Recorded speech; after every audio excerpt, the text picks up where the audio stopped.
നമസ്കാരം, ഏവർക്കും ഇടിക്കയുടെ മറ്റൊരു അധ്യായത്തിലേക്ക് സ്വാഗതം. ഇന്നത്തെ ക്ലാസ്സിൽ നമ്മൾ നോക്കാൻ പോകുന്നത് 10th പ്രിലിംസിൻ്റെ ഒരു പ്രീവിയസ് ക്വസ്റ്റ്യൻ പേപ്പറാണ്. 60 GK ക്വസ്റ്റ്യൻസ് ആണ് നമ്മൾ ഇന്നത്തെ ക്ലാസ്സിൽ നോക്കുന്നത്. അപ്പോൾ ഈ ക്വസ്റ്റ്യൻസ് ഒക്കെ ഒന്ന് പഠിച്ചു വെച്ചേക്കുക. 4ാം ഘട്ട എക്സാം എഴുതാൻ പോകുന്നവർക്ക് ഉപകാരപ്പെടും. അപ്പോൾ ക്ലാസ്സിലേക്ക് പോകാം. മലയാളം ഭാഷയും സംസ്കാരവും ആഗോളതലത്തിൽ പ്രചരിപ്പിക്കുന്നതിനായി കേരള സർക്കാർ ആരംഭിച്ച സംരംഭം മലയാളം മിഷൻ. മീശ എന്ന നോവൽ രചിച്ചത് എസ് ഹരീഷ്. കെ-ഫോൺ പദ്ധതിയെക്കുറിച്ച് ശരിയായ പ്രസ്താവന. എല്ലാ വീടുകളിലും അതിവേഗ ഇന്റർനെറ്റ് സേവനം. ആദ്യ പഞ്ചവത്സര പദ്ധതി നടപ്പിലാക്കിയ വർഷം 1951. കോവിഡ്-19നുമായി ബന്ധപ്പെട്ട് സർക്കാർ പുറത്തിറക്കിയ മൊബൈൽ ആപ്ലിക്കേഷൻ ആരോഗ്യ സേതു. കേരള ആരോഗ്യ സർവകലാശാലയുടെ ആസ്ഥാനം തൃശൂർ. അർജുന അവാർഡ് നേടിയ അങ്കിത റെയ്നയുടെ കായിക ഇനം ടെന്നീസ്.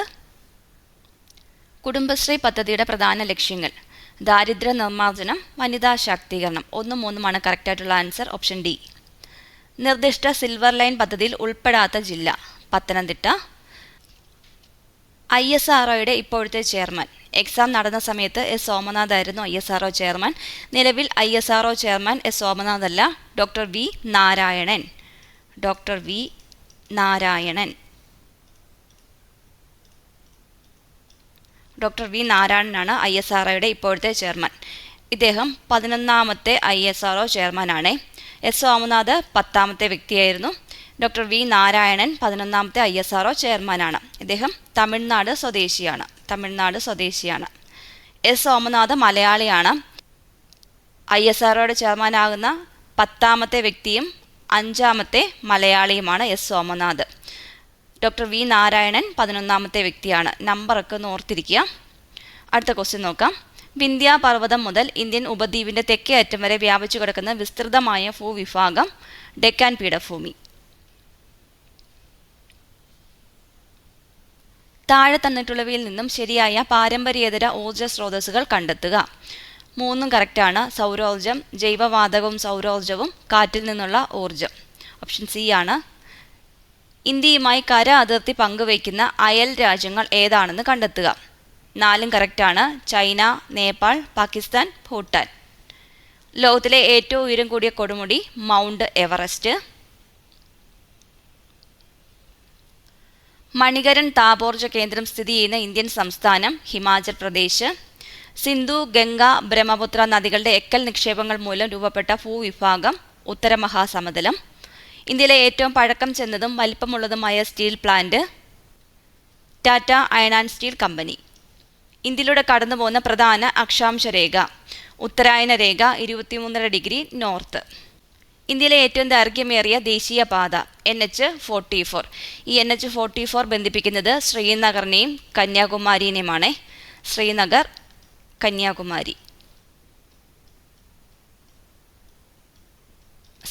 കന്യാകുമാരി നാഷണൽ ഹൈവേ ആണ് NH44.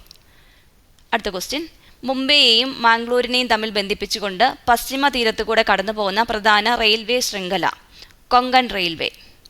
അയിത്ത നിരോധന നിയമം നിലവിൽ വന്ന വർഷം 1955. പൗരന്മാരെ നിയമവിരുദ്ധമായി തടങ്കലിൽ വയ്ക്കുന്നതിനെതിരായി സുപ്രീം കോടതിയും ഹൈക്കോടതികളും പുറപ്പെടുവിക്കുന്ന ഉത്തരവ് ഹേവിയസ് കോർപ്പസ്. ഇന്ത്യൻ ഭരണഘടന എത്ര തരം മൗലികാവകാശങ്ങളാണ് ഉറപ്പു നൽകുന്നത്? 6. മൗലിക ചുമതലകൾ ഭരണഘടനയിൽ കൂട്ടിച്ചേർത്തത് ഏത് ഭരണഘടനാ ഭേദഗതിയിലൂടെയാണ്? 42. ഇന്ത്യയുടെ ദേശീയ പതാകയായ ത്രിവർണ പതാക ഭരണഘടനാ നിർമ്മാണ സമിതി അംഗീകരിച്ചത് എന്ന്? 1947 ജൂലൈ 22. ഇന്ത്യയുടെ ദേശീയ നദി ഏതാണ്? ഗംഗ. നമ്മൾ ഇതുവരെ 10th പ്രിലിംസിന് എടുത്ത ക്ലാസ്സുകളെല്ലാം ഒരു പ്ലേലിസ്റ്റിലാക്കിയിട്ടുണ്ട്. 10th പ്രിലിംസ് 2024-25 എന്നൊരു പ്ലേലിസ്റ്റിലാണ് ഇട്ടേക്കുന്നത്. ആ ക്ലാസ്സുകളൊക്കെ നിങ്ങളൊന്ന് കണ്ടു നോക്കുക. 4ാം ഘട്ട എക്സാം എഴുതാൻ പോകുന്നവർക്ക് തീർച്ചയായിട്ടും ഉപകാരപ്പെടും. ഇന്ത്യയുടെ ദേശീയ ഗീതം രചിച്ചത് ആര്? ബങ്കിം ചന്ദ്ര ചാറ്റർജി. ദേശീയ ഗാനം രചിച്ചത് രവീന്ദ്രനാഥ ടാഗോർ. ഇന്ത്യയുടെ ദേശീയ ഗാനം ആലപിക്കാൻ എടുക്കേണ്ട സമയം 52 സെക്കൻഡ്. ദേശീയ മനുഷ്യാവകാശ കമ്മീഷന്റെ പ്രഥമ ചെയർമാൻ ആരായിരുന്നു? ജസ്റ്റിസ് രംഗനാഥ മിശ്ര. 1990 വിവരാവകാശത്തിന് വേണ്ടിയുള്ള പ്രസ്ഥാനം ആരംഭിച്ച സംഘടന മസ്ദൂർ കിസാൻ ശക്തി സംഗതൻ. അടുത്തത് ചേരുംപടി ചേർക്കാനാണേ. ബ്രഹ്മസമാജം രൂപീകരിച്ചത് രാജാറാം മോഹൻ റോയ് ആണ്. ആര്യസമാജം രൂപീകരിച്ചത് ദയാനന്ദ സരസ്വതി. പ്രാർത്ഥനാ സമാജം രൂപീകരിച്ചത് ആത്മാറാം പാണ്ഡുരംഗ്. ബ്രഹ്മസമാജം ഓഫ് ഇന്ത്യ രൂപീകരിച്ചത് കേശവചന്ദ്ര സെൻ. ഓപ്ഷൻ എ ആണ് correct answer. Indian national Congress ഗാന്ധിജിയുടെ നേതൃത്വത്തിൽ നടത്തിയ അവസാനത്തെ ബഹുജന സമരമായിരുന്നു ക്വിറ്റ് ഇന്ത്യ സമരം. 1942 ക്വിറ്റ് ഇന്ത്യ സമരം നടന്നത്. സാന്താൾ കലാപം നടന്ന വർഷം 1955-56 കാലഘട്ടത്തിലാണ് സാന്താൾ കലാപം നടന്നത്. ഇന്ത്യൻ ദേശീയ പ്രസ്ഥാനത്തിന്റെ നഴ്സറി എന്നറിയപ്പെടുന്ന പ്രദേശം ബംഗാളാണ്. ഇന്ത്യൻ നാഷണൽ കോൺഗ്രസിന്റെ പ്രസിഡന്റ് സ്ഥാനം അലങ്കരിച്ച ഏക മലയാളിയായിരുന്നു സി ശങ്കരൻ നായർ, ചേറ്റൂർ ശങ്കരൻ നായർ. ഒന്നാം സ്വാതന്ത്ര്യ സമരം ആരംഭിച്ചത് എന്ന് 1857 മെയ് 10. ക്വിറ്റ് ഇന്ത്യ ദിനം ഓഗസ്റ്റ് 9, 1942. 1942 ഓഗസ്റ്റ് 9 ക്വിറ്റ് ഇന്ത്യ ദിനം ആചരിക്കുന്നത്. അതിർത്തി ഗാന്ധി എന്നറിയപ്പെടുന്നത് ആര്? ഖാൻ അബ്ദുൾ ഗാഫർ ഖാൻ. സ്വാതന്ത്ര്യലബ്ധിക്ക് ശേഷം ഗോവ പോർച്ചുഗീസുകാരിൽ നിന്ന് വീണ്ടെടുക്കുന്നതിനായി ഇന്ത്യ നടത്തിയ സൈനിക മുന്നേറ്റം ഓപ്പറേഷൻ വിജയ്. ഓപ്പറേഷൻ വിജയ്. സംസ്ഥാന പുനഃസംഘടനാ കമ്മീഷന്റെ ചെയർമാൻ ഫസൽ അലി. കേരളത്തിന്റെ ഹരിത ശ്വാസകോശം എന്നറിയപ്പെടുന്ന പക്ഷി സങ്കേതം ഏതാണ്? മംഗളവനം. എറണാകുളം ജില്ലയിലാണ് സ്ഥിതി ചെയ്യുന്നത്. സിംഹവാലൻ കുരങ്ങുകളുടെ ആവാസ വ്യവസ്ഥയായി നിലനിർത്തുന്നത് സൈലന്റ് വാലി ദേശീയോദ്യാനം. സൈലന്റ് വാലി ദേശീയോദ്യാനം ഇത് പാലക്കാടാണ്. പാലക്കാട്. കേരളത്തിലെ ഏക ശുദ്ധജല തടാകം ശാസ്താംകോട്ട കായൽ. കേരളത്തിലെ ഏറ്റവും വലിയ ജലവൈദ്യുത പദ്ധതി ഇടുക്കി. മത്സ്യബന്ധനം ഏറ്റവും കൂടുതലുള്ള ജില്ല ആലപ്പുഴ. കേരളത്തിലെ ഏക ചന്ദന നിർമ്മാണ ഡിവിഷൻ മറയൂർ. കേരളത്തിലെ ഏറ്റവും കൂടുതൽ പട്ടണങ്ങളുള്ള ജില്ല ഏതാണ്? എറണാകുളം. കേരളത്തിലെ ഏറ്റവും നീളം കൂടിയ നദി പെരിയാറാണ്. കേരളത്തിലെ ഏറ്റവും കൂടുതൽ ജനസംഖ്യയുള്ള ജില്ല ഏത്? മലപ്പുറം.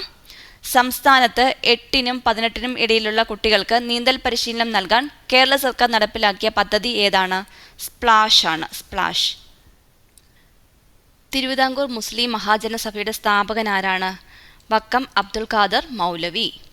താഴെ പറയുന്നവയിൽ ഇന്ത്യൻ സ്വാതന്ത്ര്യ സമരവുമായി ബന്ധപ്പെട്ട് കേരളത്തിലുണ്ടായ മുന്നേറ്റങ്ങളിൽ ഉൾപ്പെടാത്തത് ഏത്? വേലുത്തമ്പി കലാപം. ആദിഭാഷ എന്ന ഗ്രന്ഥം എഴുതിയത് ചട്ടമ്പി സ്വാമികൾ. പൂക്കോട്ടൂർ സംഭവം ഏത് സമരവുമായി ബന്ധപ്പെട്ടതാണ്? മലബാർ കലാപം. താഴെ പറയുന്നവയിൽ ഗ്രൂപ്പിൽ പെടാത്തത് ഏത്? നിജാന്ത വിലാസമാണ്. ദൈവദശകം, ശിവശതകം, ദർശനമാല എന്നീ 3 കൃതികൾ ശ്രീനാരായണ ഗുരുവിൻ്റെയാണ്. നിജാന്ത വിലാസം എഴുതിയത് ചട്ടമ്പി സ്വാമികളാണ്.